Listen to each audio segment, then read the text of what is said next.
안녕하세요. 수용 전문 세무사 이성호 세무사입니다. 이번 시간에는 내가 수용되는 보상 대상 자산이 과연 등기된 자산이 아닌 무허가 또는 미등기된 자산인 경우에 양도소득세를 계산함에 있어서 어떠한 불리한 점이 있는지 한번 살펴보도록 하겠습니다.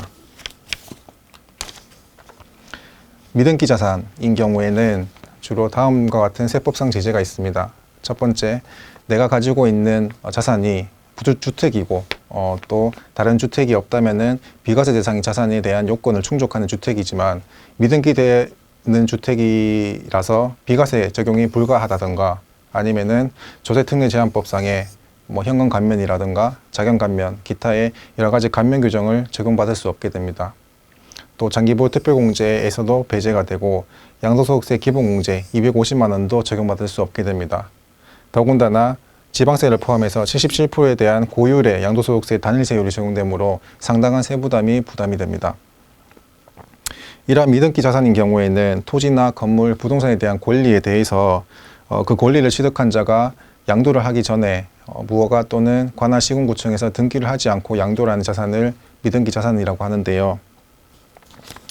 이러한 미등기 자산에 대해서는 소유권 귀속이 불분명하거나 다른 경우에 세법상 실질과세 원칙을 상당히 저해하는 행위이기 때문에 이에 대해서는 방금 살펴본 다음과 같은 여러 가지 세법상 제재가 따릅니다.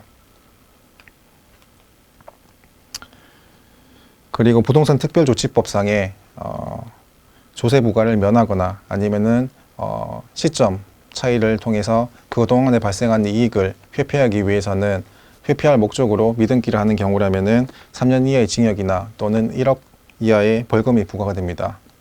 그렇지만 미등기한 자산이라고 해서 모두 다 양도를 했을 때 방금 살펴본 이런 중과 규정 또는 감면 규정을 적용받지 못하느냐는 아닙니다. 방금 말씀드린 것처럼 이러한 경우에 대해서는 미등기 자산이라 하더라도 미등기 중과에서 제외하기 때문에 일반 자산의 양도와 동일하게 취급할 수 있는 것입니다. 그렇지만 가장 중요한 5번 사례에서 주택에 대한 건물이 미등기 주택이라 하지만은 그 주택에 딸린 토지가 1세 1주택에 대한 비과세 요건을 충족을 하고 그 토지에 대해서는 등기된 토지라고 한다면은 토지는 비과세를 충분히 받을 수 있습니다.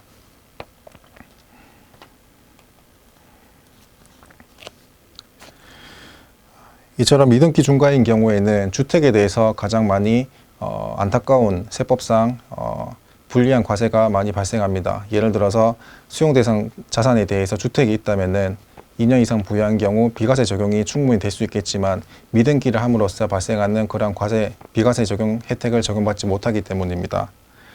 미등기 재산에 대해서 나아가서 논리를 좀 더 확장을 해보겠습니다. 이 주택에 대해서도 과연 무허가 주택인 경우 주택으로 볼 수 있는지에 대한 판단입니다.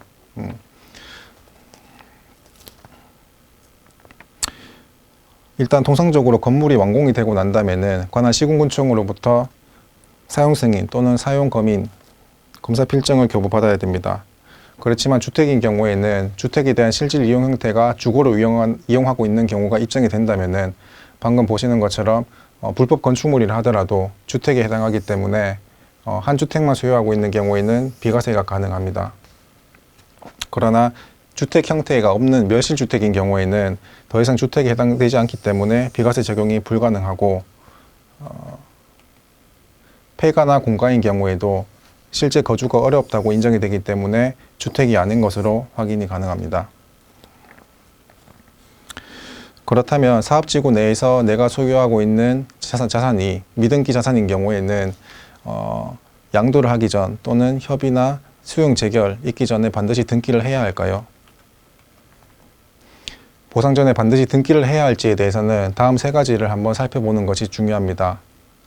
물론 등기를 한다면은 양도일 전에 일정 기간 동안 계속적으로 등기할 것을 요구하고 있지는 않기 때문에 양도일 직전이라도 등기를 한다면은 미등기 자산에 제외는 됩니다만은 다음과 같이 공익수용 사업의 주 목적을 한번 생각해 본다면은 등기를 함으로써 발생하는 이익과 한번 경중을 한번 따져볼 필요는 있습니다.